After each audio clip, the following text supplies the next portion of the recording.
Hey everyone, thanks for joining us. My name's Samantha, and this is transirl. In the most recent legislative cycle here in the United States, 18 states brought bills to the table in attempts to force transgender students, athletes, to compete as their birth gender or force them out of athletics completely. Tonight, we'll speak with a transgender athlete about his experiences in his own journey and his thoughts on the current treatment of transgender athletes. Joining me, as always, in the transirl control room is Stephen. Hey, Stephen. Hi, Samantha. How are you? Just a quick good evening and hello to all of our regulars here in the YouTube chat. We're also, of course, on Facebook, and also hello to those as I just look over to Twitch.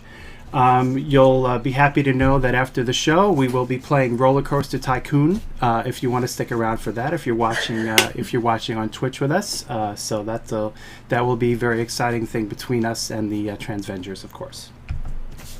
Don't tempt me. I would totally do that. You know that, right? Absolutely. All right, Stephen. Stephen will be monitoring the live chats tonight. So if you have any questions for our guest, please make sure to submit them there. We'll try to get to as many as possible. But let's go ahead and get right to tonight's guest. Our guest is an athlete, trainer, and public speaker. He made history in 2018 as the first out trans man professional boxer and also as the first trans man professional boxer to win. Tonight, I'd like to welcome Patricio Manuel to the show. Patricio, welcome.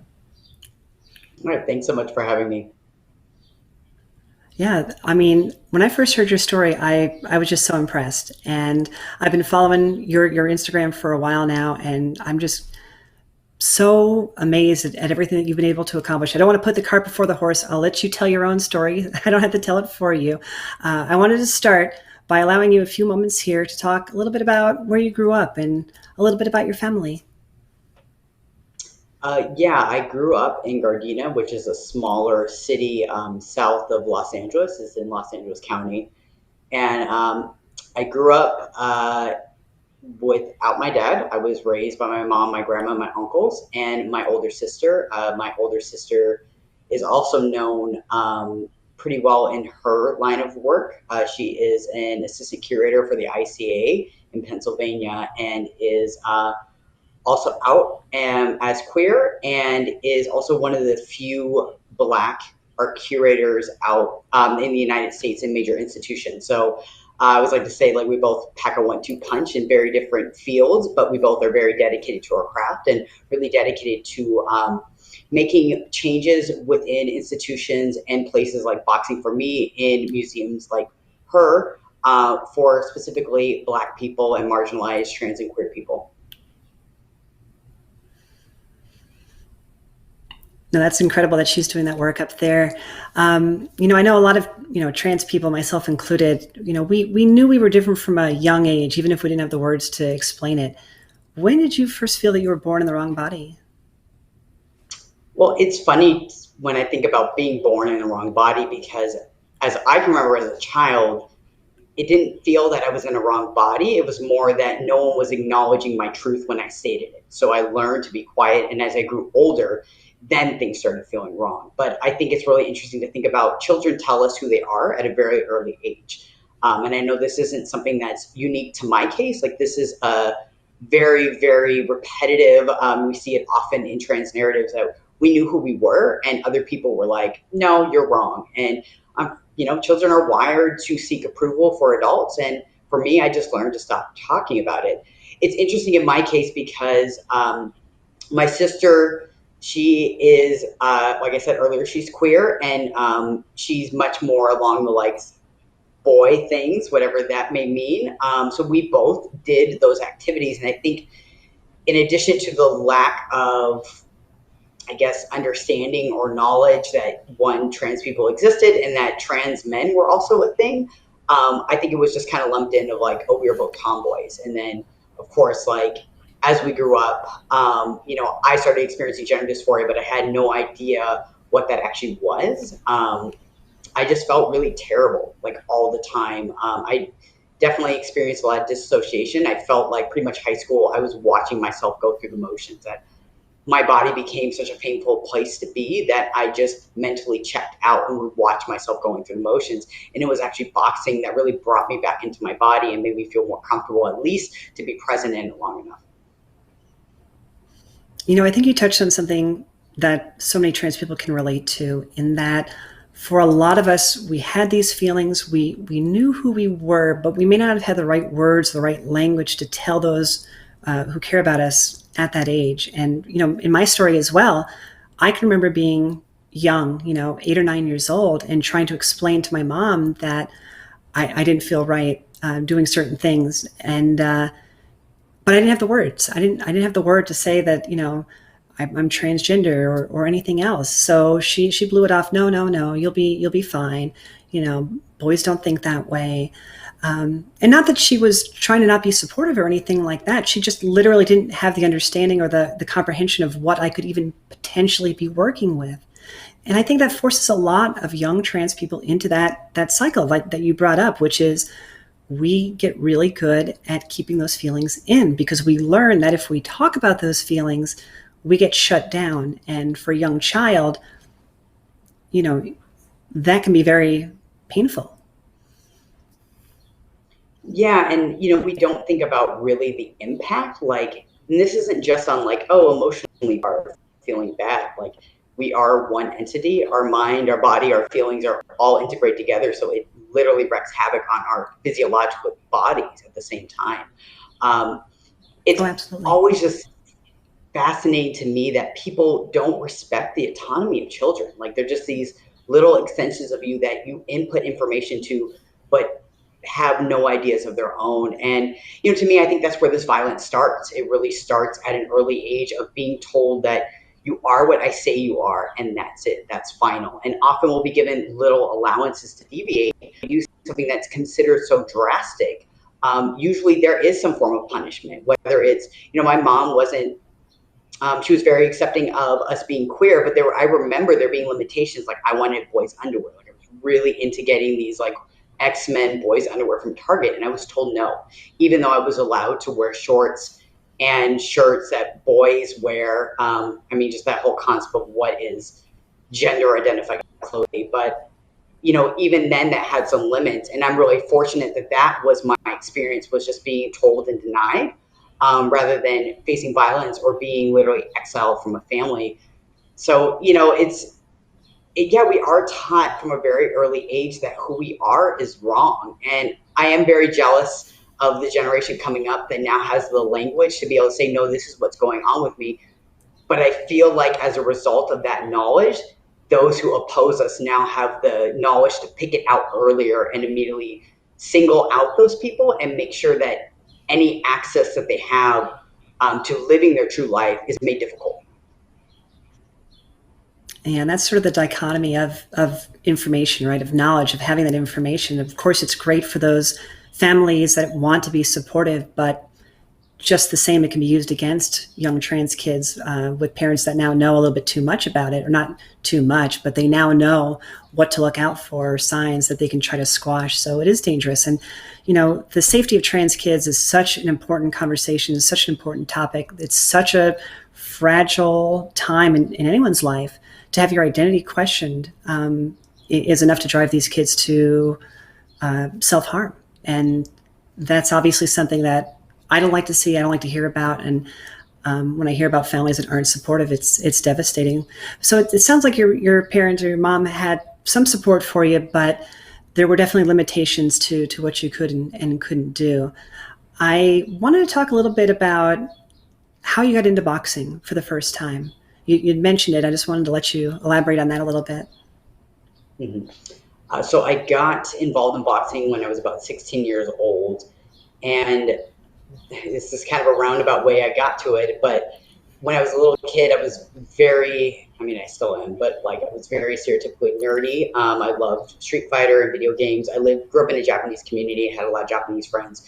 So before like Dragon Ball Z was over in dub format, I was watching it on VHS tapes that I rented for $1 with no subtitles on it. So I was always really into martial arts and fighting. And I think there was something about the masculinity I saw in also martial art movies and in fighting anime and fighting video games that really resonated with me.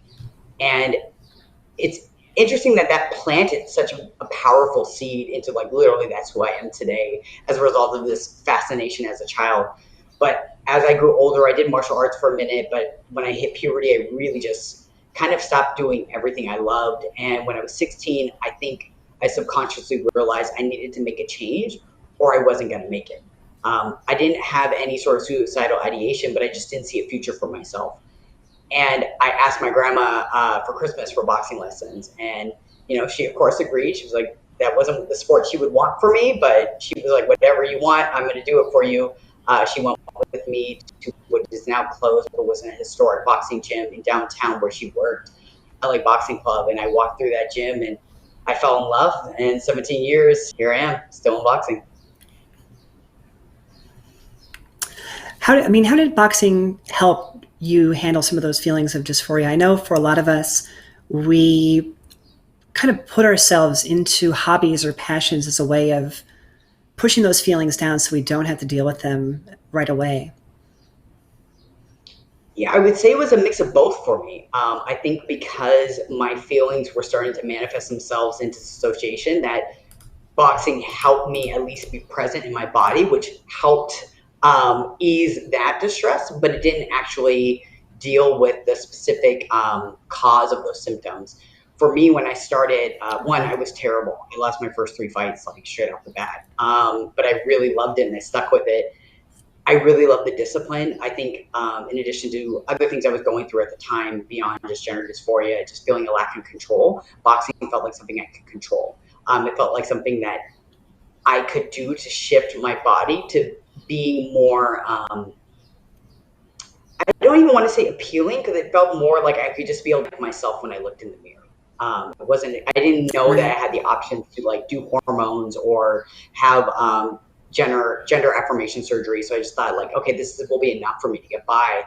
And then I really fell in love with the powerful feeling I felt of like being able to fight, like literally, whether, at the time, because I wasn't very good, whether I won or lost, just being able to get in there and throw hands with someone, just like the animes and video games that I watched. Like I was living that truth in some way. And I think that was so powerful for me. It was like, here I am manifesting one form of a dream. I just didn't realize how far I could go in that manifestation. Well, you definitely built it up quite a bit. You may have had a hard time when you first started, but you actually quickly became one of the best boxers in the country and actually made it to the 2012 Olympic trials, or at least qualified for the 2012 Olympic trials. And I'm curious about your experiences there and what that led to. The 2012 is the turning point, I think, for me, the Olympic trials. I had at that point really made a name for myself, not only as one of the best in the country, but best in the world. I was representing Team USA. I actually defeated many of the female fighters who would go on to represent the Olympics in other countries. And I was suffering a lot of injuries at the time, and I barely got it together to be able to qualify. And unfortunately, that injury came up again while I was competing, and I was medically disqualified after my first fight. And, I think for a lot of athletes, we're starting to have this conversation now about the level of depression that happens after a competition, especially everything you invested yourself into suddenly being removed. I literally was working three jobs. I was barely sleeping. Like I was working so hard to make this dream happen, and to have it unravel that way, um, it was literally like someone squeezed my heart. Like I think I told a reporter that going into the weigh-in to tell them and to be looked at medically felt like I was putting my dog down, and I love my dog, so that's like the hardest thing for me. It was like I was killing my dream, and due to the injury too, I was out of boxing for the first time in a really long time. So I love boxing. It was really great for me, but it also was a distraction for me looking deeper at myself and who I wanted to be as a person, because who I was as a fighter was the priority always. And when suddenly I didn't have a competition schedule or anything coming up, I was forced to look at myself. And I'm going to be honest, it was ugly at first. Like I definitely got way too much into drinking. Didn't like the person I was, but thankfully, like I've always had this innate drive to figure a way out of things. And as I hit rock bottom, I realized that I was lying to myself. Every time I would hear women's boxing, female boxing, I would cringe inside. Like it never resonated with me. And the more and more I was around other trans people and hearing their stories, I'm like, this is me. Like, this is me. And I tried to ignore it for so long and be like, okay, that's for someone else. Like, no, that's not for me.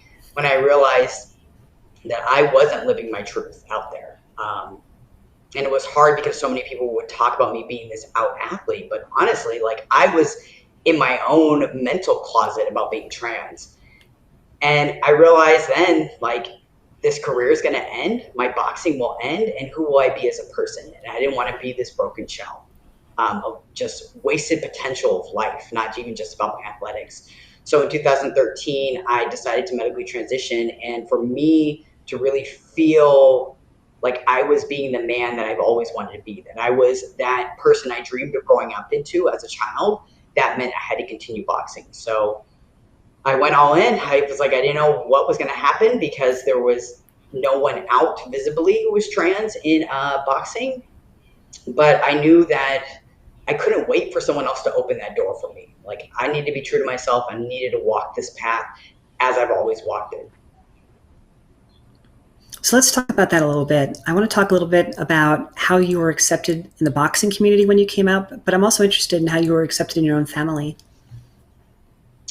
I think the family one will be the quickest, so I'll go there first. My family accepted it. I'm one of those people, when I say something, I'm like, this is what's happening. It's not a question. This is just me informing you. So they were like, okay, we love you if this is what you want to do. My sister, no issue at all. She's been in queer community. She's not just like a lesbian. She's like queer. So like this wasn't even something for her to blink at. I think a lot of people also were like, oh, it's about time. Like, probably saw it before I was willing to acknowledge it. Boxing has been in. When I first came out and realized that's what I was going to do, I think probably the hardest in terms of form of rejection happened very early on. So I'm actually very grateful for that because it got it out of the way quick so that I could focus on everything else. And I lost my gym, which I had been to, and my team of 10 years, who was very, very close to, and I considered my family, mainly because the facility that we trained in was connected to a church, and I did not fit the lifestyle that they approved of. And they would allow me to train in there, but no one could know that I was there. So when the media came in to follow me, as I had done before, they were promptly thrown out. Luckily, that media were great allies, so they pressed them to give a real reason why. So we knew why they were doing it. And my team basically didn't give me any options. They were just like, well, that sucks. You're on your own. And that was probably the hardest part for me because that was family. That, if we're speaking of some family that was non-blood family, that even if they didn't directly do it, they still let me be pushed out and gave me no option. But I think, as cheesy as it sounds, everything happens for a reason. I'm with a really great team now as a result of it. I am under Victor Valenzuela of Duarte Boxing Club, and I knew him actually when I used to spar his former female world champion. So he had known me for years. I would go up there, and it was actually one of his boxers who was teasing me on Instagram, being like, when are we going to spar? And I said, I have no gym. She was like, well, why don't you just come to Duarte? Like, we consider you family. Now, Duarte was about 70 miles away from me in LA. That's a lot of driving. But I realized that they had not only the qualities of a great team, that I felt actually comfortable to be like, okay, like, y'all know my history. Can I fit in here? And within a week, they smoothly transitioned me into it. And, they've been my family ever since then, and having my back and being honestly some of my biggest supporters and biggest advocates, even though they've had zero trans 101 training. They've just always that I identify as a man and have done the work, even though there have been hiccups here or there. I didn't really have to correct them. They corrected themselves and made a commitment to do better each time. So my team was great. Then boxing doesn't just involve your team, though. You have to go to other gyms to be able to spar. And I've also known a lot of these boxers and coaches ever since I was a teenager. Like, they literally saw me grow up. So I think there was a bit of a period where people just wanted to watch and see what was going to happen. And then when they saw, they were like, oh, well, that's still Pat. Like, he's still fighting. He can stand in here and spar.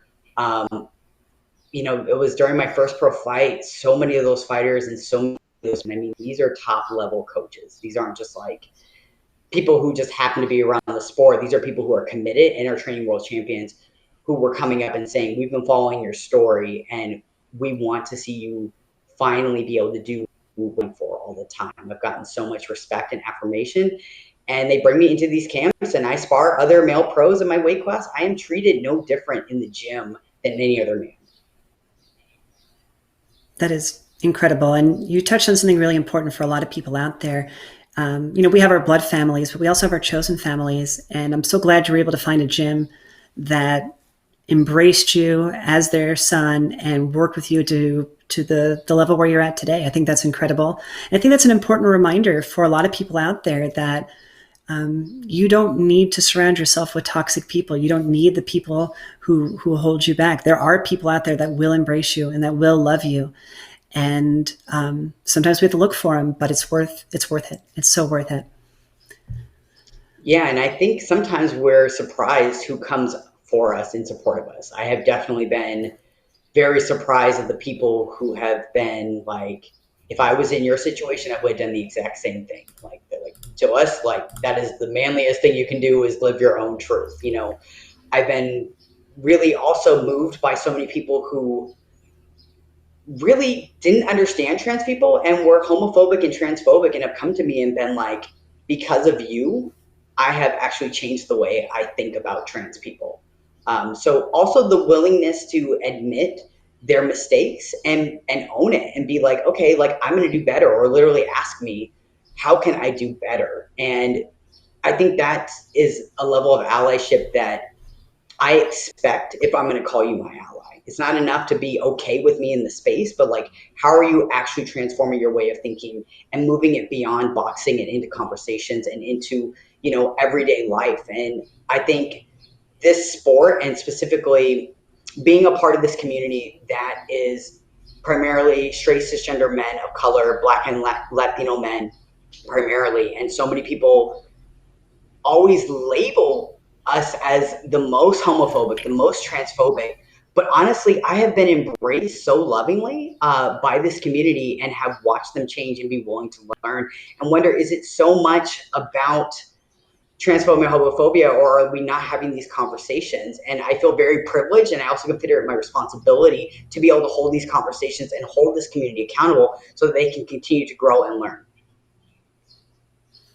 That is so amazing. It's all about hearts and minds. And you're absolutely right. When we get the chance to talk with people who have been homophobic or transphobic in the past, I've found, just like you found, that so many people they just didn't know. They didn't know anyone who was transgender. They've never sat down and had a conversation with somebody. They don't see the humanity in somebody until they have that conversation, that relationship with somebody.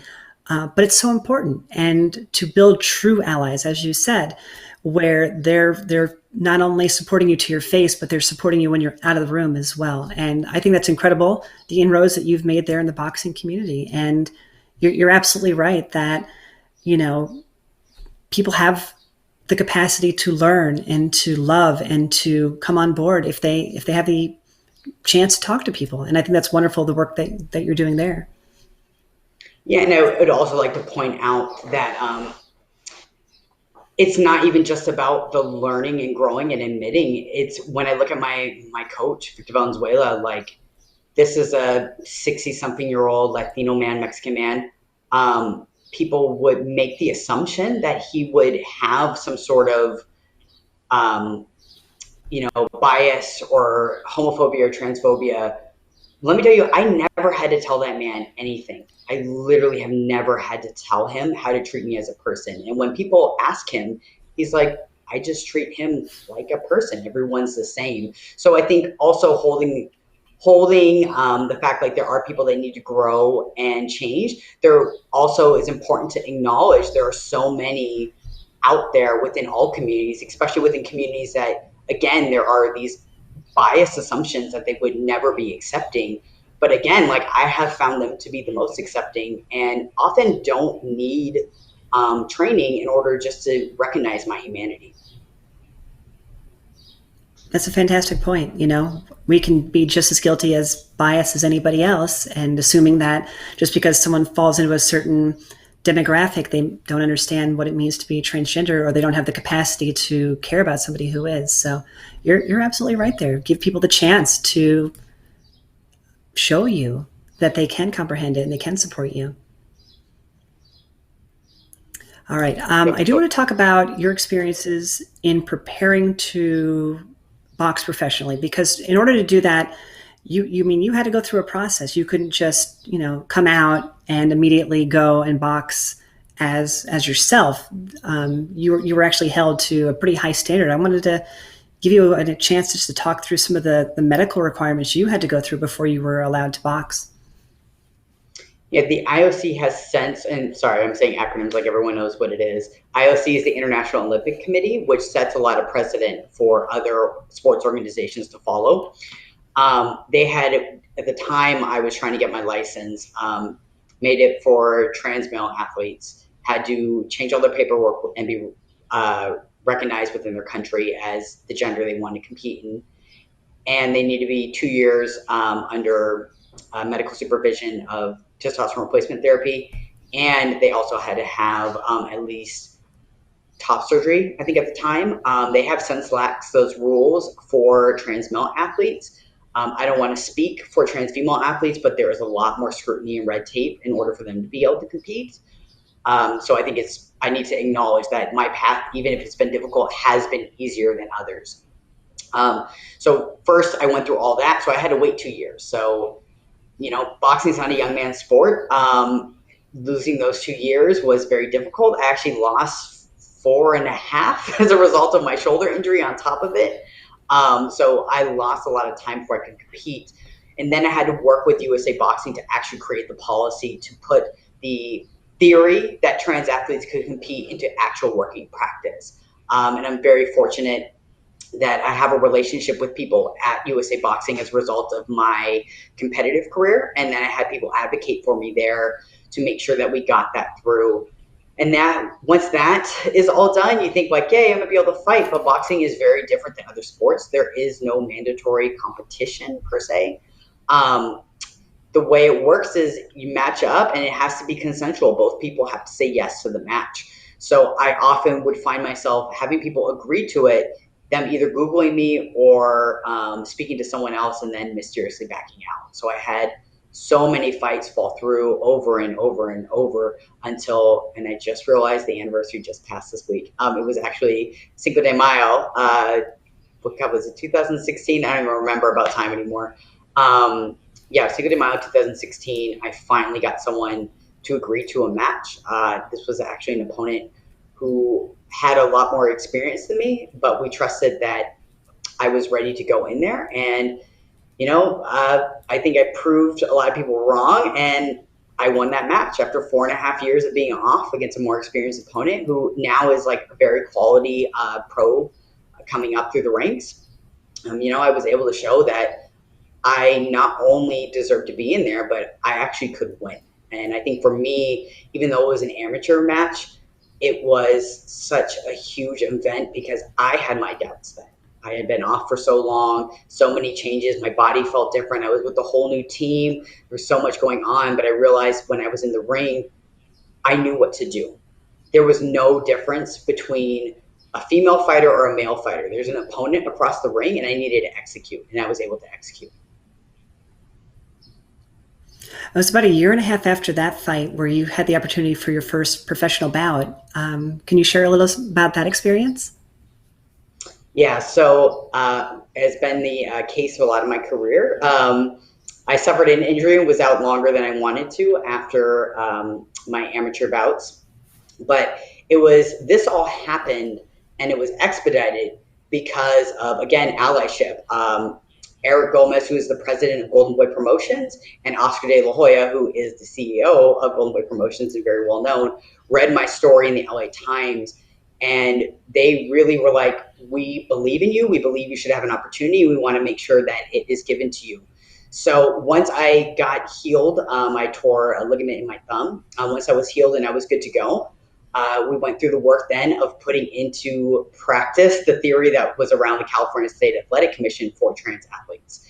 And it was both Golden Boy and some friends I have in the California State Assembly that really pushed to get California State Athletic Commission to move that along a lot faster. It probably would have taken a lot longer for me to have gotten my license. And, I didn't even know going into that fight that I was going to be televised until the day of the weigh-in. And we also didn't get an opponent till literally 5 days before. So again, we dealt with the difficulty of finding someone who wanted to fight me.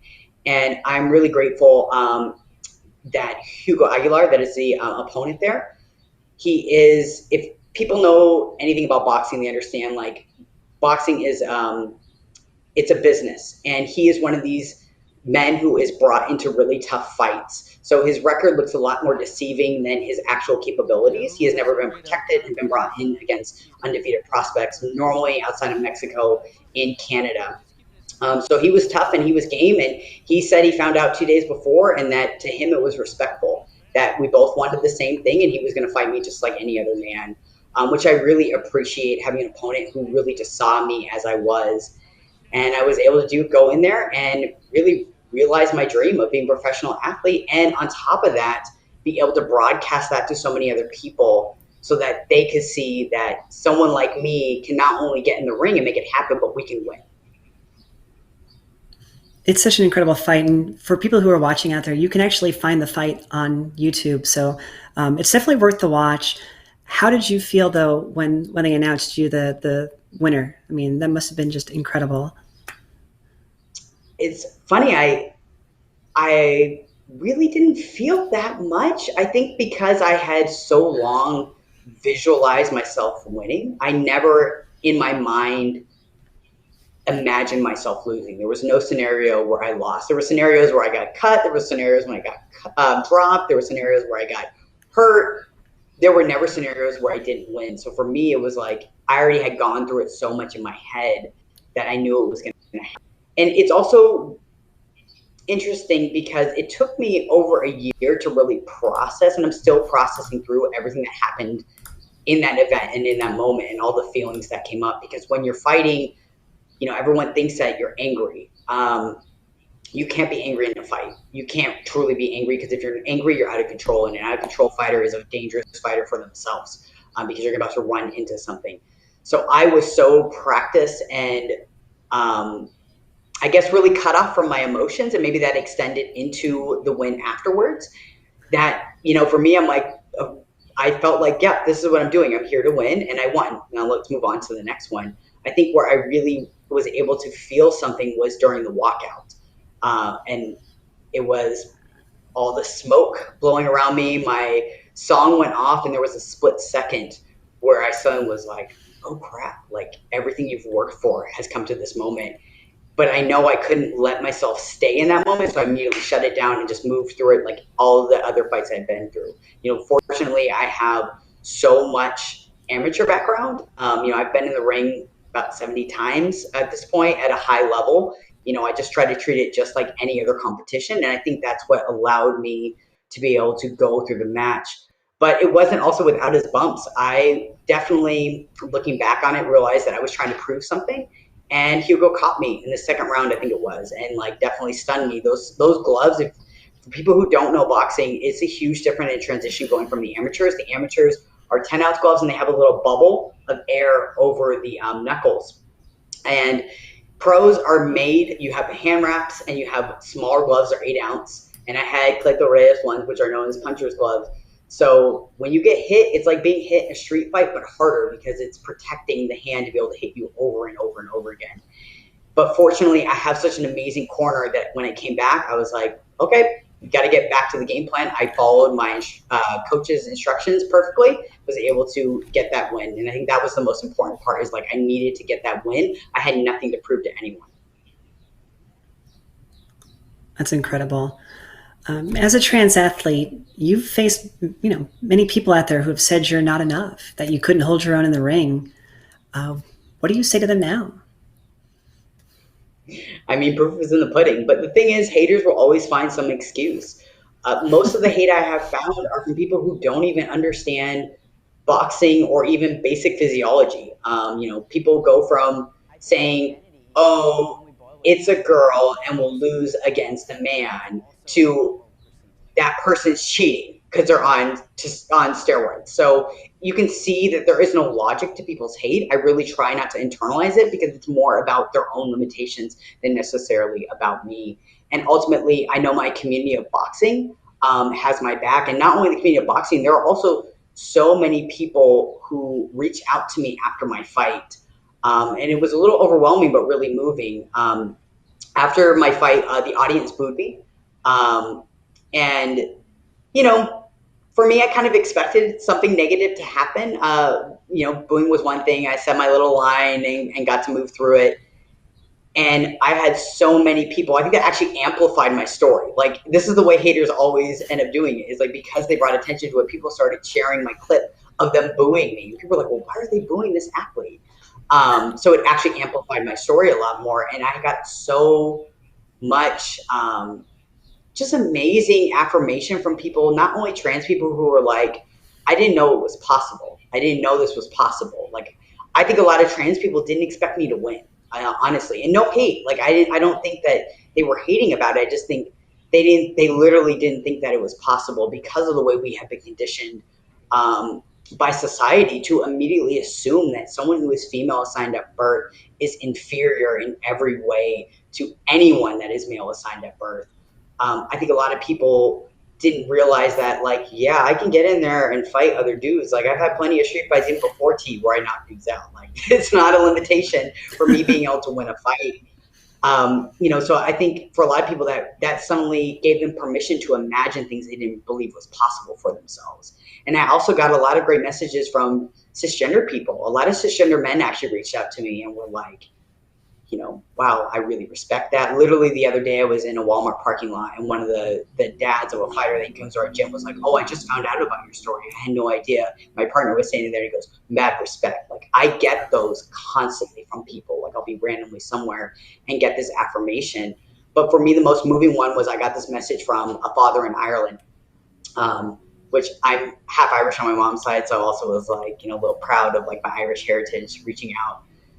But he was telling me about his trans son had been a Irish dancer and had stopped doing it um, as a result of like the gender and stuff like that. And he told me that after they watched my fight the next day, his son came to him and was like, "I think I want to start dancing again." And he was like, "I think that's because of you." So it's not even about boxing again. Like, it's just opening the imagination of what is possible. And we know once people have it in their mind that they can do something, there's so many people who are going to go farther than me. I already know that there are trans youth around the world. I was speaking to a trans uh, kid in the UK who's already fighting. Like, I opened a door and I really wish I could have been the person to have run through after someone opened it for me. But I'm really proud that there's going to be people that are going to do so much better than me. And I'm going to be so happy supporting and cheering them on,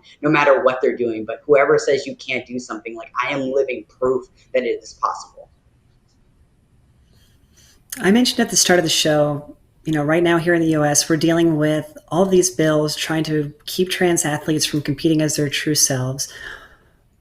What's your take on the current environment here in the US? It's incredible how many states out there right now are trying to come up with ways of keeping trans athletes from competing. Yeah, it's incredibly, I don't want to say disheartening because it's just infuriating that, especially during a time like this, we have Idaho still in legislation to try to hinder children. What's the matter? These are children to be able to be safe and to be themselves, and then using the excuse that they're protecting children while they're harming children.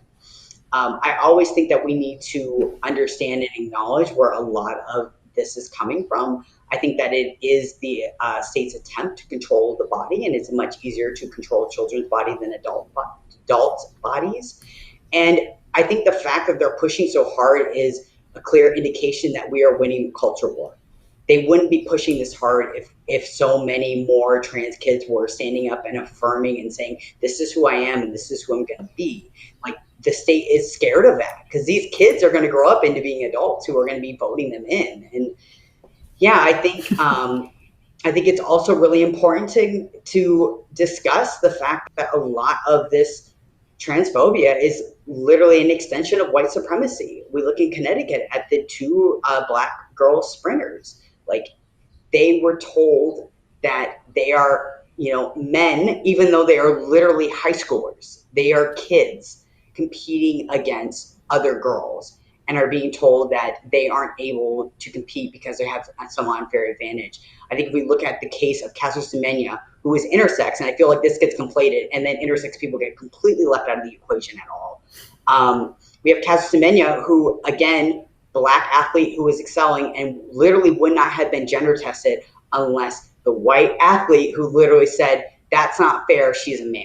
She should have never been gender tested at all. But the fact is that black women and girls often aren't even allowed to be feminine or to be perceived in the category of womanhood. We see this with Serena Williams. We see this with Michelle Obama over and over and over. So I think that we aren't doing this argument a full service unless we also acknowledge that this isn't just about transphobia. This is also about racism. And I would say in the case of intersex, I'm sorry, I am blanking on her name, and I apologize, I will probably remember. There's an intersex sprinter, again, not trans, but this has been looped into the same argument and often conflated. She is Indian, and she is also Dalit. So for those unfamiliar with the caste system, she is lower caste.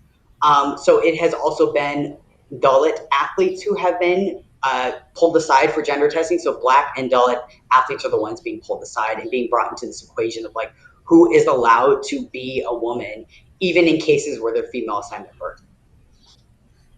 And you're absolutely right. Race seems to find a way into American politics in every conceivable way. And you hit it on the nose that, some of these bills are targeting specific athletes because of who they are, because of their background, because of their race.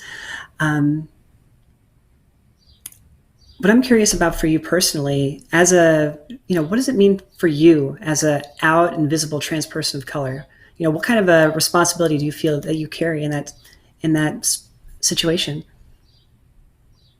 I think it's my responsibility, especially as a black person who is descended from enslaved Africans, to speak on all the uncomfortable truths. Like, bringing up race into it is not something that a lot of people want to hear. But the fact of the matter is, all these isms like transphobia, racism, they're all tied together.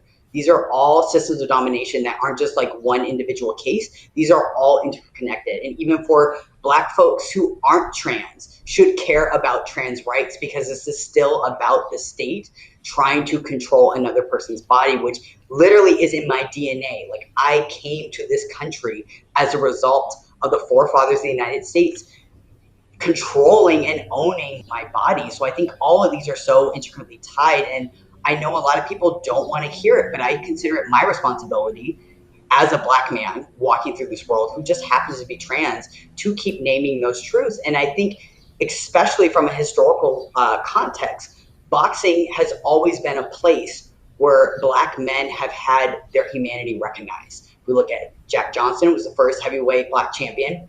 We look at Joe Louis, who was the first black American to ever be seen as like an American hero during the time of World War II. Or if we look at Muhammad Ali, who is now held up as this like god of an athlete, but so many at the time did not like the fact that he was very vocal about the black struggle in the United States. For me, that is my responsibility, like, to keep voicing any platform I get. Like, I'm going to say those things that make some people uncomfortable, but I want to make space that everyone, I want liberation for every single person, regardless of what your identities is. And that is not going to happen unless we untangle every single chain that is keeping us down.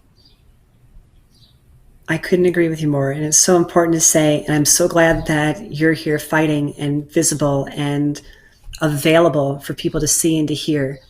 So thank you for all of that work. Let's see. I was just checking the time over there. Okay. For the rest of 2020, I know that we're all still working through this pandemic right now, but what are your goals for the rest of the year here? Are you going to be able to get back in the ring? Oh God, I hope so.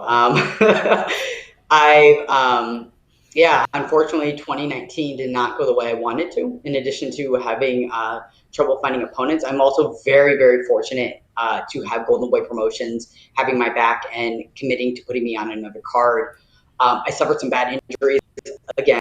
It tends to be a repetitive thing in my career. Now in 2020, for the first time, I think boxing is completely on hold. Just told by the station today that they've canceled all events indefinitely until further notice. So the gyms are closed. I've got my garage gym. I'm still in contact with my coaches. I'm just trying to maintain myself in shape. And what I've been doing outside, since I'm not now in the gym as much as I have been, I've been going back into what I used to do for more money, which is I've been a personal trainer since 2007. And so a lot of the work I do, and even was doing previously, has been making sure that people have access to fitness who have been left out of those conversations and dialogue around normative fitness practices, and really having a trauma-informed lens. I think trauma, unfortunately, is one of those things that bonds us all together so much. I don't think it's possible to exist in this world because this world is so violent and systemic oppression is a thing for all of us not to be touched by trauma in some way. And because my introductory to boxing literally came as a result of me having a physiological effect, the dissociation as a result of the trauma I was experiencing, it has been my commitment to learning how I can help other people be present in their bodies. So I have been going back into that work a lot lately, and it has been very gratifying to reconnect with so many folks who also are like, I've been looking for this, like I've been trying to find my ways about this, or I've been watching you for so long and seeing you have these conversations. So I'm really grateful that you're getting back into this space of being able to work individually with people to help repair that connection.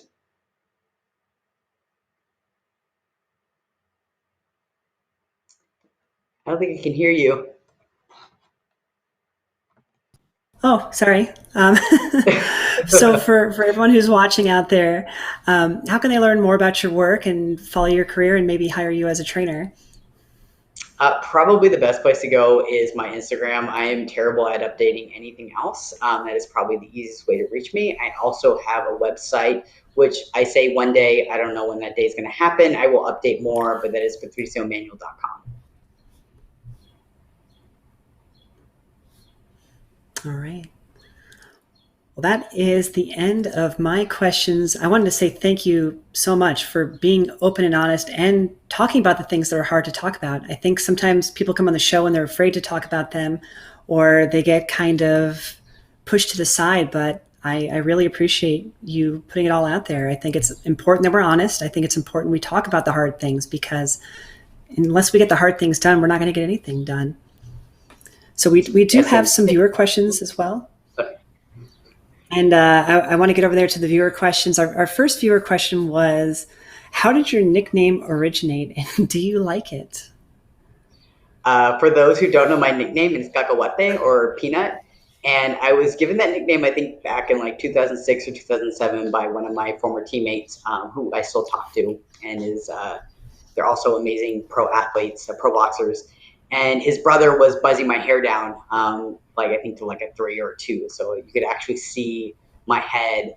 And the younger brother came in when the other brother asked, like, "Oh, how does Pat's hair look?" He goes, "Man, Pat's got a cacahuate head." So it just stuck. Like I have a really small head. Like I'm not even a size 7 in hats. None of my headgears ever fit. I have like an abnormally small head. So it's just stuck, and I actually like it because I think it sums up who I am as a person. I like to make fun of myself. I don't like to be that serious. I actually really appreciate that I get to have a story associated with my nickname, as opposed to like just picking like Patricio the Mauler Manuel or something like that. That's awesome. Next question here. What advice do you have for other trans men looking to start boxing? Mm, I get this question a lot, and I always wonder actually if I'm the best resource for it. I think I had a huge privilege in being involved in boxing and being really respected in the sport prior to transitioning. So it made it easier in some way for me to be able to navigate the sport because I was very familiar with it. It what I can say is this, because I don't. There are certain ones that are trans friendly. Like I know there is a gym. I think it's called Planet Muay Thai in Brooklyn or in New York somewhere. I don't know a lot of ones that are like labeled as trans or LGBTQ inclusive. But I will say this about boxing: it is one of those sports where your heart will earn you respect regardless of your gender. Be willing to put in the work. Be willing to stick it out because this is a sport of the oppressed. Like this isn't a sport people just walk into to often do for fun. They're coming here often because it's the safest place to be. So just thinking about the fact like getting punched in the face is safer than existing outside the gym really cuts to the culture that is boxing. So be ready to work, be ready to really dig in. And if this is a sport you want to do, and it's not for everyone, and that's okay. But if it's one of the sports you want to be in, you really have to pay your dues.